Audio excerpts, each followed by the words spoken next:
Umrimda birinchi marta koreys vizajistga makiyaj qildirib ko'rishim. Koreyada makiyaj qilishdan oldin yuzni judayam yaxshilab namlantirib olishar ekan. Yuzimni namlantirish uchun Lovion brendidan dog'larni yo'qotuvchi kremni surtadilar va undan keyin yuzimni tinchlantirish uchun Lovion brendidan kollagen kremini surtab, orqasidan 24 soatli SPF kremini ham surtab qo'ydilar. Xullas, Koreyada makiyaj qilishdan oldin yuzga yaxshilab uxud qilib olishar ekan. Makiyaj qilishdan oldin yuzimga ishlatilgan uhudovoy kosmetika bemalol Gangnam Style Cosmetics profilimdan zakaz qilsangiz bo'ladi. Makiyaj qilishdan oldin yuzingizga yaxshilab uxud qilsangiz, makiyajingiz ham yuzingizga juda ham yaxshi o'tirar ekan. Xullas, Oytovoq basharamga makiyajlarni qildirib, koreys qaynonam, boshlig'imiz va yana bitta qiz bilan ovqatlangani restoranga ketdik. Bu qizni taniydiganlar bo'lsa, kommentariyaga profilini belgilab ketinglar.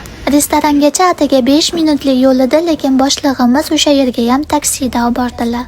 Bu yer italyanskiy restoran ekan, bitta tarelkada ovqat berishdi va uni hammamiz bir qoshiqdan tatib ko'rdik. Alkogol qo'shilmagan sparkling suvni vinolarga o'xshab ichishgan-chi. Boshlig'imiz juda ham mehribon ayol ekan, hammamizni tarelkamizga bir qoshiqdan ovqatdan suzib berdi va даже go'shtlargacha kesib berishdi. Ovqatdan keyin desert yeb va nihoyat uyimizga surdik. Koreys qaynonam bilan boshlig'imiz ketishini qaranglar. Ovqatdan keyin kompaniyamizni boshlig'i qo'limga pul ham berdi. Qaynonam bilan kafega borib maza qilib kofe ichgin deb.